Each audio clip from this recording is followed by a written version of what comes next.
அதாவது நீங்க கேட்டுக்கிட்டே இருக்கீங்க. அவர் பாட்டுல பேசிக்கிட்டே இருக்காரு. அதுல வந்து ஒண்ணும் அவர் சொல்ல வேண்டிய கருத்துக்களை எல்லாம் திருச்சி திருச்சி சொல்லிட்டு போயிட்டாரு. அது வந்து அ அதாவது எங்கேயுமே வந்து ஒரு 2% அந்த எக்ஸ்ட்ரீமிசம் இருக்க தான் செய்யும். எந்த மதமா இருந்தாலும், அது சமுதாயமா இருந்தாலும், அது கட்சியா இருந்தாலும், எங்கேயும் அந்த எக்ஸ்ட்ரீமிசம் இருக்கும்.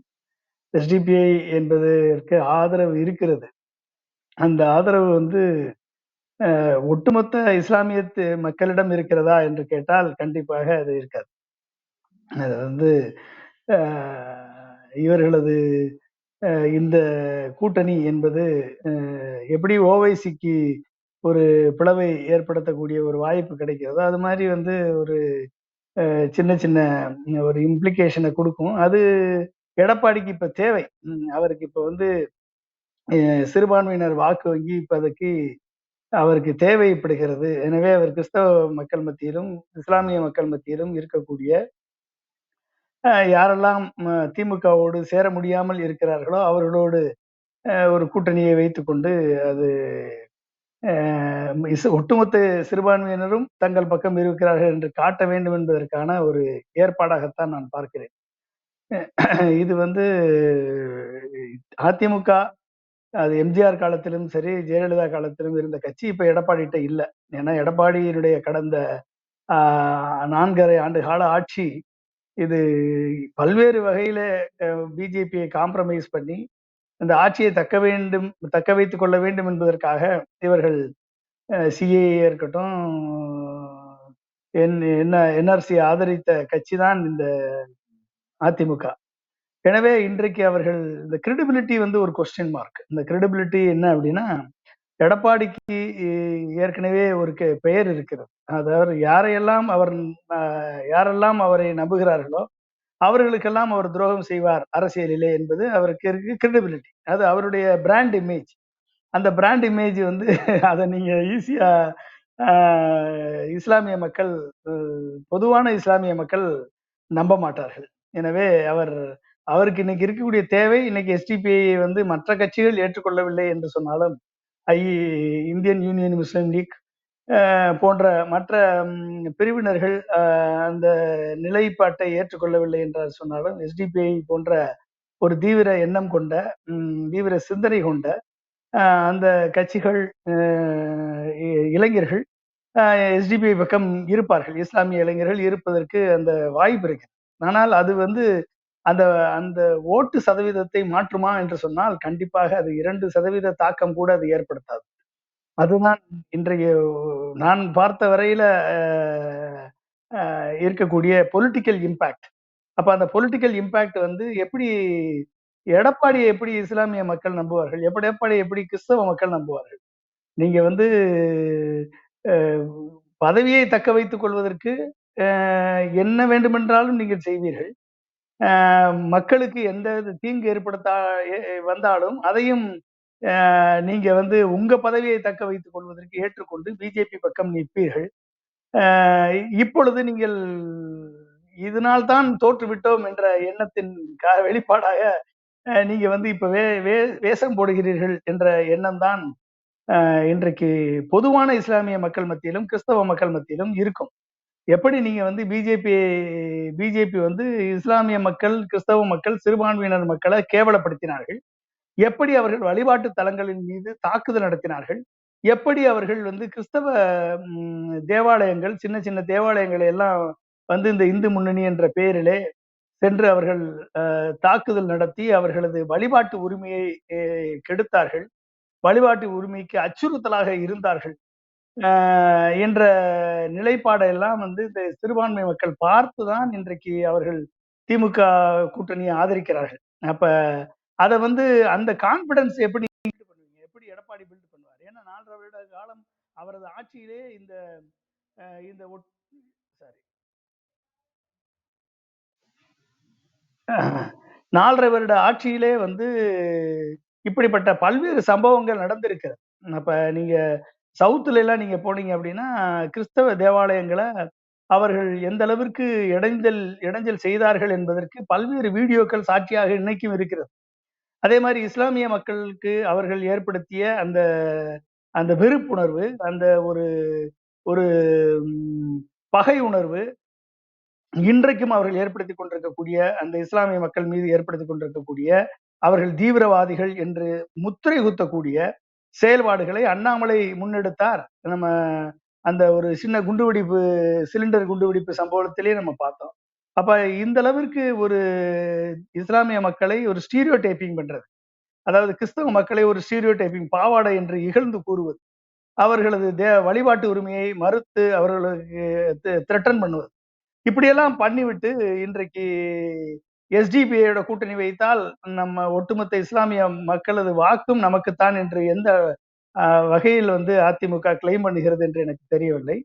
அதிமுக இன்றைக்கும் பிஜேபியை எதிர்த்து ஒரு வார்த்தை பேசல. நீங்க சொன்னது பாடி இன்றைக்கும் மேல இருந்து கீழே வரைக்கும் ஒரு தொண்டர்களும் அதிமுக எதிர்த்து பேசவில்லை.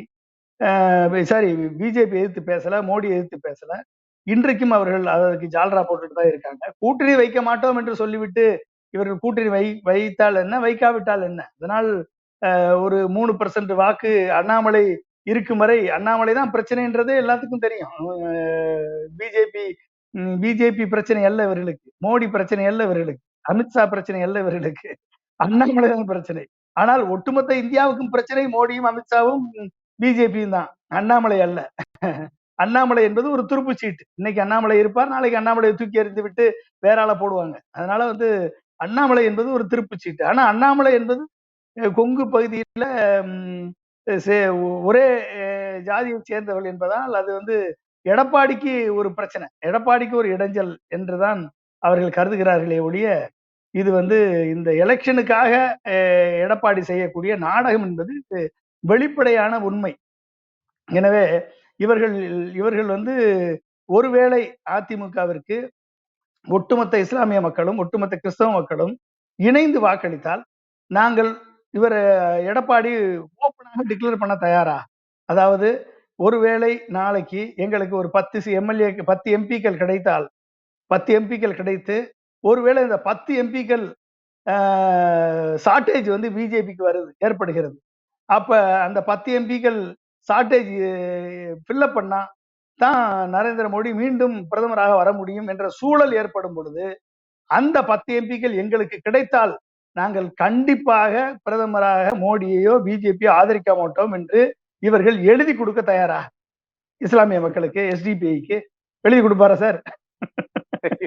இப்ப கூட்டணி வைக்க மாட்டோம்னு சொல்றாங்க, இவர் எழுதி கொடுப்பாரா இல்ல டிக்ளரேஷன் பண்ணுவாரா? அப்ப அன்னைக்கு இதே எடப்பாடி ஓடி போய் ஆதரிப்பார். ஏன்னா மோடியை பத்தியே பேச மாட்டார். மோடி நம்மளுடைய நிதிக்கு, நம்மளுடைய பேரிடர் நிதிக்கு நிதி கொடுக்க மாட்டேன்னு சொல்றதே அவரால் கேட்க முடியல, தட்டி கேட்க முடியல. கவர்னர் பண்ணக்கூடிய மாநில சுயாட்சியினுடைய அத்துமீறல்களை தட்டி கேட்பதற்கு எடப்பாடிக்கு தார்மீக ஒரு பலம் இல்லை.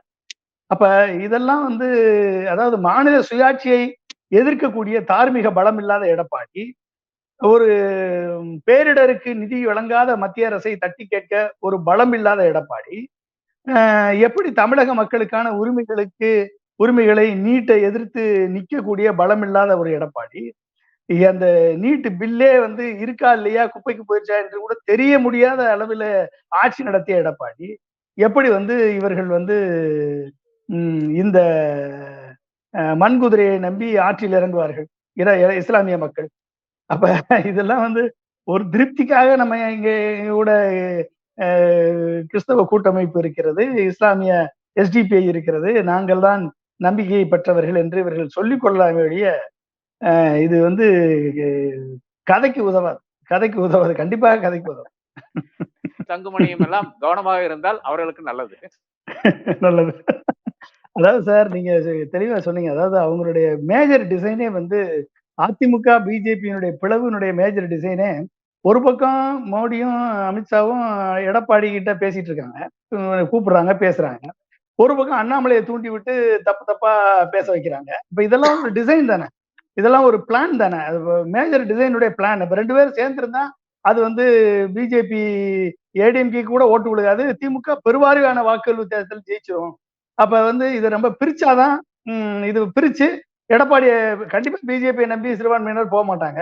அப்ப எடப்பாடினா ஏடிஎம்கேனா நம்பி போயிருவாங்கன்ற ஒரு டிசைன் தான் இது வந்து அவர் மூலமா இந்த மாதிரியான பிளவுகளை ஓவைசி மாடல் தான். அப்ப ஓவைசியினுடைய தமிழ்நாடு வந்து எடப்பாடி என்று அவர்கள் நினைத்திருக்கிறார்கள்.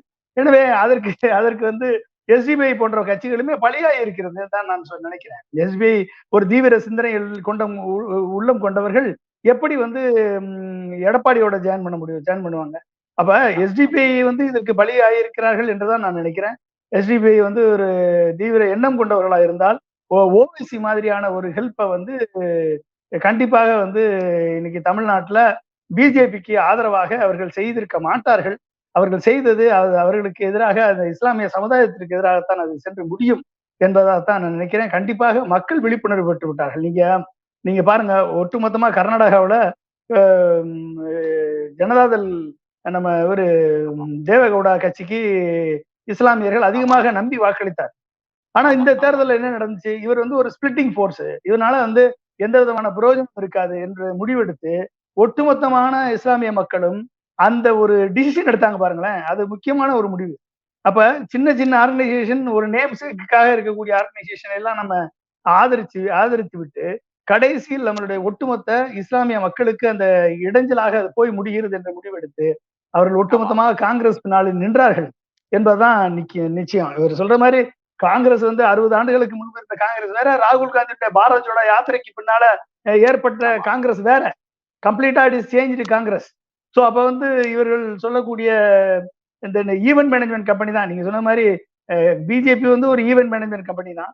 அது வந்து இந்த மாதிரி சர்தார் வல்லபாய் பட்டேல் சிலையை ஒரு ஈவெண்டா நடத்துறாங்க, ராமர் கோயிலையும் ஒரு ஈவெண்டா நடத்துறாங்க. அது எப்படிங்க வந்து ஒரு ராமரை வந்து தெய்வமாக வழிபடக்கூடிய இந்துக்கள் மத்தியில ராமரை சின்ன பிள்ளையாக்கி அதை வந்து ஒரு மோடி வந்து கையை பிடிச்சிட்டு இழுத்துட்டு போறாரு அப்படின்னா எந்த அளவிற்கு அவர் இந்துக்களின் மனதை புண்படுத்தி இருப்பாருன்னு நீங்க பாருங்க. வேற ஒண்ணும் இல்லை, சிம்பிளா நீங்க அதை எப்படி மோடி தான் அவர் ராமரை வழி நடத்துறாரு. அப்ப பூரி சங்கராச்சாரியார் சொன்னது சரிதானது?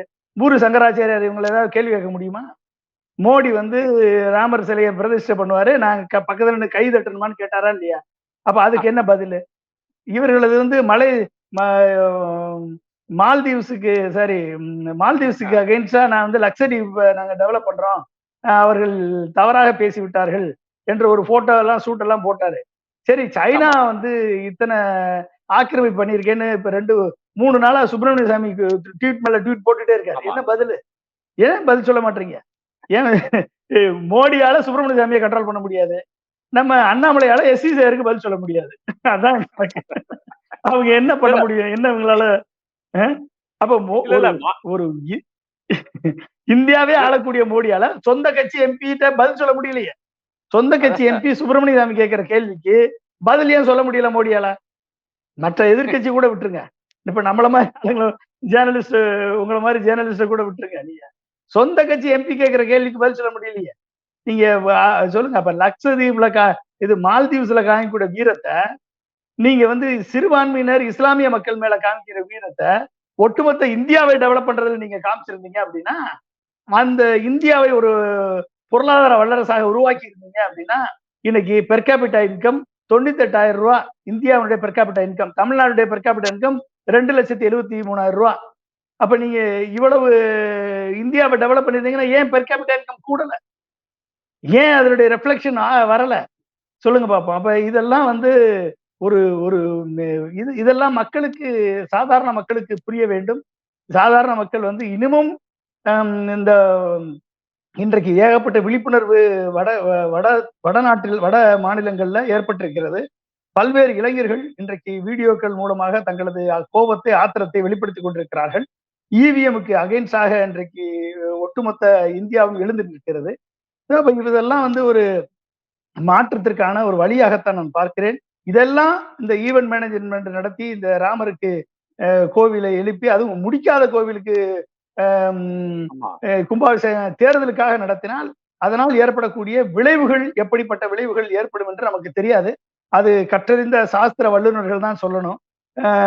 முடிக்காத கோயிலுக்கு இதெல்லாம் பண்றதுனால ஏற்படக்கூடிய விளைவுகள் யாரை பாதிக்கும் அப்படின்னு சாஸ்திர வல்லுநர்கள் தான் சொல்லணும். அதனுடைய பேச மாட்டீங்கன்னு தெரியலையே. இங்கத்த சாஸ்திரிகள் ஏன் அதெல்லாம் பேச மாட்டேங்கிறான், சங்கராச்சாரிய எல்லாம் ஏன் பேச மாட்டேங்கிறான். ரொம்ப வருத்தமா இருக்கு எனக்கு.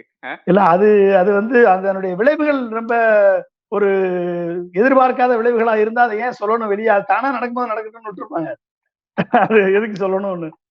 அதனால வந்து அது இந்தியாவுக்கு ஒரு நல்ல காலம் பிறக்கும் என்று நான் நினைக்கிறேன். ஏன்னா இதெல்லாம் வந்து ஒட்டுமொத்த இந்தியாவை, ஒட்டுமொத்த எதிர்கால இளைஞர்களை, கற்றறிந்த இளைஞர்களை, அறிவார்ந்த இளைஞர்களை, ஒரு டெக்னாலஜியில இன்னைக்கு முன்னுக்கு வரக்கூடிய இளைஞர்களை இன்றைக்கு அவமானப்படுத்தக்கூடிய விதத்தில் தான் இந்த எலெக்ஷனே 2024 எலெக்ஷனை இந்த பிஜேபி மோடி தலைமையிலான பிஜேபி இந்திய இளைஞர்களை அவமானப்படுத்துகிறது. இந்திய இளைஞர்களை வந்து அவர்களது எதிர்காலத்தை கேள்விக்குறியாக்கி மதத்தின் மூலமாக, மத வெறியின் மூலமாக இந்த நாட்டை மீண்டும் அபகரிக்கலாம் என்ற ஒரு திட்டம் தான் நடக்கிறது. கண்டிப்பாக இந்த உண்மையான மக்களின் மீது உண்மையான அக்கறை யாருக்கு இருக்கிறது என்பதை இந்திய மக்கள், இளைஞர்கள் அனைவரும், இந்துக்கள் அனைவருமே புரிந்து கொள்வார்கள். இந்த சிறுபான்மையினர் மட்டுமல்ல, ஒட்டுமொத்த இந்துக்களுமே புரிந்து கொள்வார்கள். எனவே அப்படித்தான் நான் நினைக்கிறேன். எனவே இதுல வந்து எடப்பாடி பண்ணுவதெல்லாம் பாவம் மோடியும் அமித்ஷாவும் எழுதி கொடுத்த ஸ்கிரிப்டை இங்க வந்து செயல்படுத்த ட்ரை பண்றாரு. அவர் அதில் வெற்றி பெறுவது கடினம். உங்க உங்க வாக்குகள் மெய்ப்படட்டும் அப்படின்ட்டு முடிச்சிடறாங்க. Thank you sir. Thank you. Thank you. Thank you sir. Thank you. நல்லா இருக்கு சார்.